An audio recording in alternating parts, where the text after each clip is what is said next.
নিজেকে নির্বাচনী সহিংসতার ভুক্তভোগী দাবি করে এভাবেই কান্নায় ভেঙে পড়েন মোহাম্মদ মাইন উদ্দিন। তার মতো নোয়াখালীর সুবর্ণচর উপজেলার চর জব্বার ইউনিয়নের কয়েকজন বাসিন্দা গণমাধ্যমের সামনে নিজেদের ভুক্তভোগী দাবি করেন, যাদের অভিযোগের তীর বিজয়ী উপজেলা চেয়ারম্যান ইশরাক শাবাব চৌধুরীর সমর্থকদের দিকে।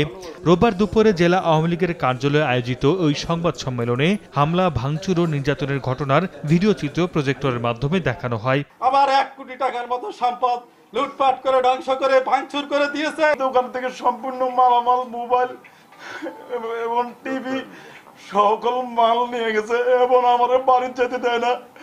আমার বাড়িতে নির্মমভাবে নির্যাতন করেছে।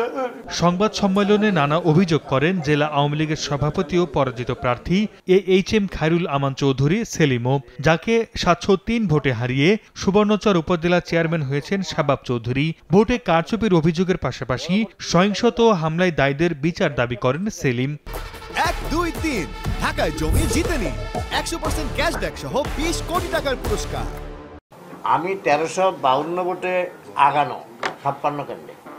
পরবর্তীতে দেখা যায় যে 4-5টা কেন্দ্রের মধ্যে ম্যানিপুলেটিং করে ভোটের রেজাল্ট দেওয়া হয়েছে এবং তাতে আমাকে 700 ভোটে পরাজিত দেখানো হয়েছে। এই প্রহসনমূলক একটা ঘোষণা আমার কাছে কিছুতেই মানতে পারছি না। সহিংসতা ও নির্যাতন নিয়ে ক্ষোভ ঝাড়লেন আওয়ামী লীগ নেতারাও।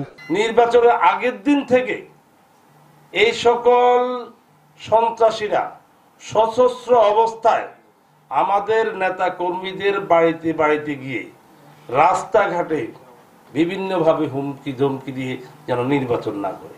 যে ভোটগুলোর ব্যাপারে অভিযোগ হয়েছে এগুলা পুনর্গণনা করে ফলাফল দেওয়ার জন্য আমরা জোর দাবি জানাচ্ছি। তবে যার সমর্থকদের বিরুদ্ধে এমন অভিযোগ, সেই উপজেলা চেয়ারম্যান ইশরাক শাবাব চৌধুরীর বক্তব্য জানতে কয়েকবার কল দেয়া হয়, তবে রিসিভ না করায় তার অবস্থান জানতে পারেনি সময় সংবাদ।